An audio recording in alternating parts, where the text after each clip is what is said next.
आज आपण आलेलो आहोत एका स्पेशल गेस्टकडे. ही गेस्ट कोण आहे, काय आहे ते आपण सांगणारच आहोत, पण त्याआधी ती कोण आहे ते बघूयात.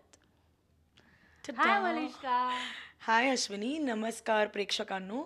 आणि काय म्हणजे सॉलिड इंटरव्ह्यू दिला. तिलाच बघूया. मला बोलायची संधी भेटली तर मी बोल मी आयटम डान्सर आहे. पण माझ्या डोक्यात मी आयटम डान्सर आहे, पण तू बोल ना मला मी कोण आहे. मी मराठीमध्ये आपलं स्वागत. थँक्यू अश्विनी. आरजे मलिष्का म्हणून एक स्वतः आधी ब्रँड आहे, पण त्याआधी तू ब्रँड होण्याआधी तू आधी नक्की काय करत होतीस? गप्पे मारत होती कॉलेजमध्ये आणि काय करायची. बघा, माझं वय इतकं नाही आहे, बोलायचं नाही कॅमेरावर, but I must just tell you की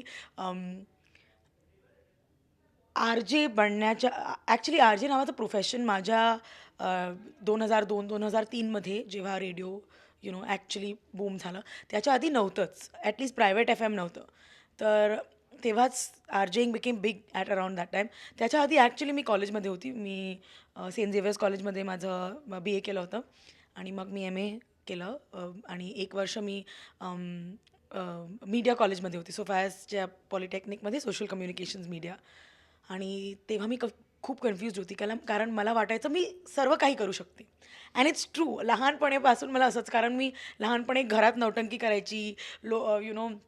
नेबरहूडचे जे मुलं आहेत त्यांना घेऊन ॲक्टिंग करायची, डान्सेस करायची आणि लोकांना म्हणजे आपल्या अडल्ट्सला बसवून असं तिकीटाने घेऊन त्यांचे म्हणजे रूपांतर, नाटक, जोक्स पण आपण रिएनॅक्ट करायचो. थिंक सर्वांना तुमच्या मुलींना एक्स्ट्रा करिक्युलर्ससाठी डेफिनेटली प्रोत्साहित करायची गरज आहे. बिकॉज ते RJ नाही बनणार, ॲक्टर्स नाही बनणार, but it opens your mind. You become a better well rounded person. Radio हे प्रभावी माध्यम आहे. तुलाही माहिती आहे की रेडिओमध्ये आपला चेहरा दिसत नाही, पण आपला आवाज लोकांपर्यंत पोहोचतो. मग तो आवाज इतका प्रभावी होण्यासाठी किंवा लोकांपर्यंत कनेक्ट होण्यासाठी तू काय मेहनत घेतली होतीस? ॲक्च्युली जेव्हा मी रेडिओमध्ये आली होती ना, तेव्हा ॲक्च्युली मला माहिती पण आहे, कारण when I was a kid me radio ऐकत होती. माझी आंटी, मम्मी आणि पण मी कधी रेडिओ जॉकींना ऐकलं नाही. इफ यू आस्क मी की पुराने ज़मान्यात, ओल्ड ज़माने में आपके फेवरेट्स कौन है फॉर एक्झाम्पल, तर मला आठवण नाही. तर मी जेव्हा रेडिओमध्ये आली, I was very fresh to what should be said. मी रेडिओ जॉकीजला ऐकलं नव्हतं. तर मी म्हटलं काय करू आता. तर I went and I did my own thing. I said let's be real. मी जी आहे, and I am not the same person. मी 8 वर्षापूर्वी जी होती मी ती नाही. But anyway I went up there आणि मी मस्ती केली आणि त्यांना खूप फनी वाटलं. I think radio funny is very different from real life funny, but त्यांना वाटलं की खूप डिफरंट आहे, मजा आहे. तर मला बोलले की येऊन काम कर. 2-3 दिवसानंतर मी ऑन एअर होती. आय रिमेंबर दिस. आणि मी रडायला लागली, कारण मला माहिती नव्हतं मी काय बोलू आता. तर तेव्हा माझी एक पिढी होती, ती आत आली की काय झालं. मला माहिती नाही काय बोलायचं. तिने मला काम डाऊन केलं आणि actually I still remember what she sed, because it's something you know as any professional. She sed बघ, आता मी तुला लिहून देते काय बोलायचं, ओके, तू हे बोलून टाक, but just remember one thing, what are you feeling right now. I said I don't know, very confusion. Okay, what is the day right now. असं 3-4 प्रश्न विचारले तिने मला. आणि ते मला म्हटलं बघ, your strength according to me is being real. तुला जे वाटते ना, मनापासून तुला जे वाटते, whatever it is your feeling, whatever it is, and your talented, तू बोलू शकेल, यू जस्ट डू दॅट. तर मी ओके आय ट्राय. तर मी तिचा लिंक, तिने जी लिहिलं होतं ते बघितलं, अँड आय नोटिस्ड की तिने जे लिहिलं होतं was exactly who she is. And I said, I can't say this because this is not me. And that's all. It just changed. I said, I'll do this.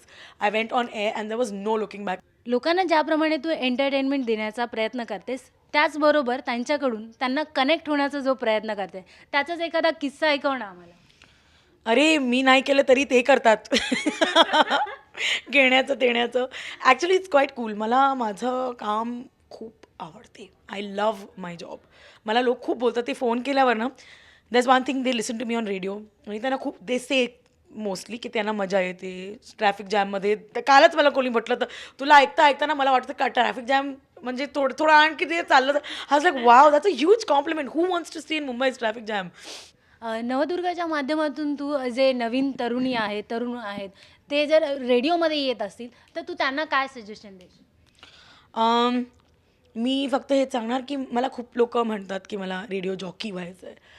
Several things that you should know is that ह्या कामात फक्त glamour आहे म्हणून येऊ नका. कोणी दुसऱ्याला ऐकून त्यांची नक्कल करून येऊ नका. Because you never be that person. I I have seen, मी खूप लोकांना ऐकलं आहे एक दुसऱ्यांची नक्कल करता, but I don't think they last. Do radio because you love radio. पॅशनसाठी काम करणार, trust me, it will reap benefits. नाहीतर असं चालू तर नाही होणार तुमच्याशी.